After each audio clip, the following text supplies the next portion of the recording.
اعوذ باللہ من الشیطان الرجیم بسم اللہ الرحمن الرحیم۔ معزز ناظرین سامعین، آج میں آپ کے سامنے توبہ اور توبہ کرنے کے طریقے کے بارے میں کچھ گزارشات پیش کروں گا۔ میں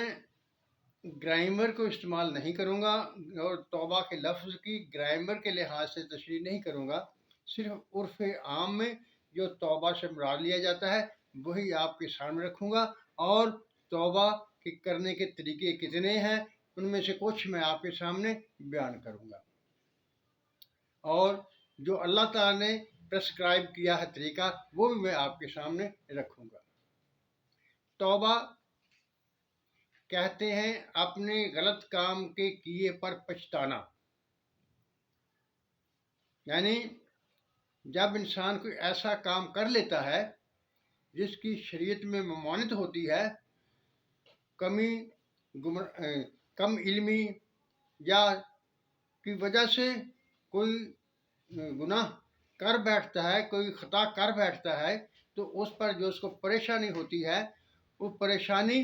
وہ توبہ ہی کہلاتی ہے،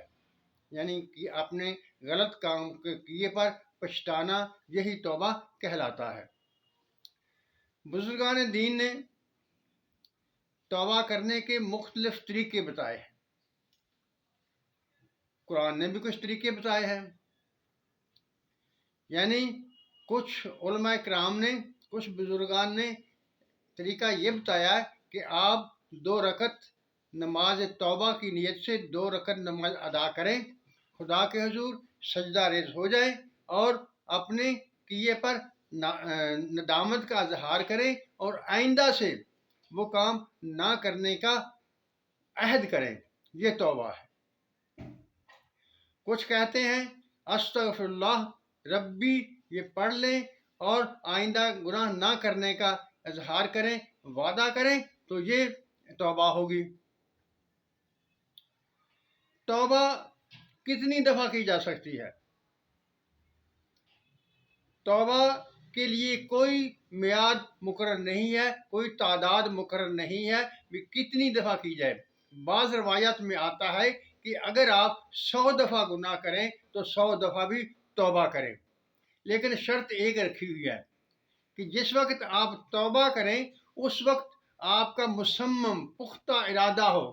کہ میں نے یہ گناہ دوبارہ نہیں کرنا۔ اگر بشری کمزوریوں کے سبب سے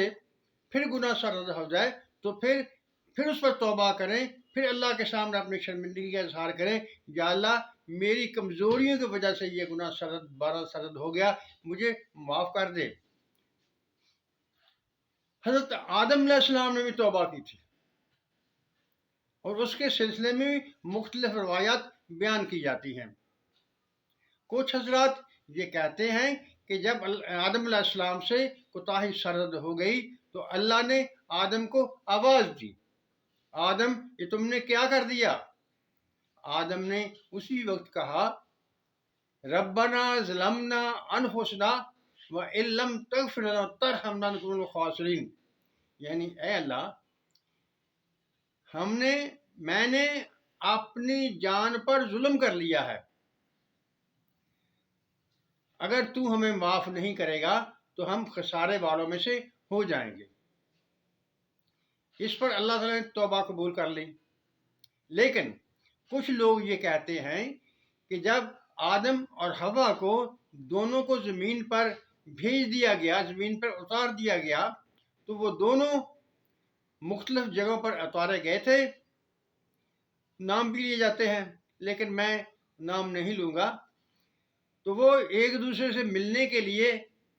ایک دوسرے کو تلاش کرتے رہے اور خدا کے سامنے اپنی کمی کا کوتاہی کا اظہار بھی کرتے رہے۔ اس طرح سے کافی عرصہ گزر گیا تو حضرت آدم علیہ السلام کے دل میں خیال آیا کہ میں نے عرش عظیم پر لکھا ہوا ایک نام پایا تھا، جو اللہ کے نام کے ساتھ لکھا ہوا تھا،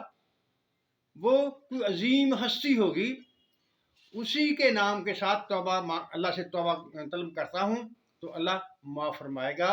تو وہ نام ہمارے آقا و مالک حضرت محمد صلی اللہ علیہ وسلم کا نام تھا، تو حضرت آدم نے اسی نام کے ساتھ اللہ سے توبہ مانگی، اللہ کے سامنے توبہ کے لیے گڑ گڑایا، تو اللہ تعالیٰ نے حضرت آدم علیہ السلام کی توبہ قبول کر لی۔ یہ مختلف طریقوں سے بات کی جاتی ہے، مختلف روایات ہیں، لیکن اللہ تعالیٰ نے قرآن شریف میں ایک فائنل طریقہ توبہ کا بتا دیا ہے۔ وہ کیا ہے؟ بسم اللہ الرحمن الرحیم، وَلَوْ أَنَّهُمْ إِذْ ظَلَمُوا أَنفُسَهُمْ وَجَاءُوكَ۔ اس آیت مبارکہ میں اللہ تعالیٰ فرماتا ہے حضور اکرم صلی اللہ علیہ وسلم کو کہ اے نبی، اے میرے رسول، اگر یہ لوگ اپنی جانوں پر ظلم کر لیں اور آپ کے پاس آئیں تو یہ بھی اللہ سے مغفرت کے لیے دعا کریں اور آپ بھی ان کے لیے دعا کریں تو اللہ تعالیٰ کو بخشنے والا مہربان پائیں گے۔ یعنی توبہ کے لیے یہ ضروری ہو گیا کہ حضور اکرم صلی اللہ علیہ وسلم کی طرف رجوع کرنا، آپ کے پاس آنا۔ یہاں بھی علماء کرام تھوڑی سی بات کرتے ہیں۔ حضور اکرم صلی اللہ علیہ وسلم کی حیات دنیاوی میں تو ٹھیک لوگ آپ کے پاس جاتے تھے، لیکن اب جب حضور اکرم صلی اللہ علیہ وسلم اس جہان فانی سے رحلت فرما چکے ہیں تو اب کیا ہوگا؟ اس کے لیے بھی روایت موجود ہے، یعنی آپ جس طرح آدم علیہ السلام نے آپ کے نام پاک کا اللہ تعالیٰ کو وسیلہ دیا تھا، اللہ کے سامنے آپ کے نام پاک کے ذریعے سے دعا کی تھی تو اللہ تعالیٰ نے وہ دعا قبول کر لی تھی، تو آج بھی ہم جاؤکا کے الفاظ کا لحاظ کرتے ہوئے اللہ تعالیٰ کے سامنے مغفرت مانگنے کے لیے حضور اکرم صلی اللہ علیہ وسلم کے نام کا ذکر کریں گے، نام کا وسیلہ کریں گے، تاکہ وہ قرآن شریف میں بتایا ہوا طریقہ پورا ہو جائے اور ہماری توبہ قبول ہو جائے، اس پر قبول ہونے کی مہر لگ جائے۔ جب نبی پاک حضرت محمد صلی اللہ علیہ وسلم ہمارے لیے اللہ تعالیٰ سے دعا کریں گے تو انشاءاللہ تعالیٰ اللہ تعالیٰ ہماری توبہ کو قبول فرمائے گا۔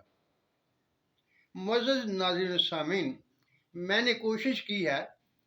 کہ ان الفاظ کا استعمال نہ کروں جن پر کسی کا کوئی اعتراض ہو یا جو تفرقہ کا باعث بنے۔ یعنی کچھ لوگ وسیلہ کو نہیں مانتے، کچھ لوگ وسیلہ کو مانتے ہیں، لیکن میں نے صرف آیت مبارکہ یعنی وَلَوْ أَنَّهُمْ إِذْ ظَلَمُوا أَنفُسَهُمْ جَاءُوكَ يَسْتَغْفِرُ اللَّهَ وَيَسْتَغْفِرُ رَسُولُهُ لَهُمْ وَيَجِدُوا اللَّهَ تَوَّابًا رَحِيمًا۔ یعنی یہ لوگ جب خود اللہ تعالیٰ سے بخشش مانگیں گے اور نبی بھی ان کے لیے بخشش مانگیں گے اور یہ لوگ نبی کے پاس آئیں گے تو اللہ تعالیٰ کو غفور رحیم پائیں گے۔ اب قرآن پر کوئی اعتراض کرتا ہے، قرآن کی بات کو کوئی الگ طریقے سے تشریح کرتا ہے تو وہ اس کی مرضی ہے۔ اب ہمیں جب کہ حضور اکرم صلی اللہ علیہ وسلم اس جہان فانی سے کوچ فرما چکے ہیں، اپنی اگلی منزل پر روانہ ہیں، تو ہمیں ان کے نام کے ذریعے سے اللہ تعالیٰ کے حضور اپنی توبہ کا وسیلہ پیش کرنا چاہیے اور امید رکھنی چاہیے کہ انشاءاللہ تعالیٰ اللہ تعالیٰ فضل کرے گا، کرم کرے گا اور ہماری توبہ قبول کر لے گا۔ والسلام، خدا حافظ، اللہ تعالیٰ آپ پر رحمتوں کی بارش کرے، آمین۔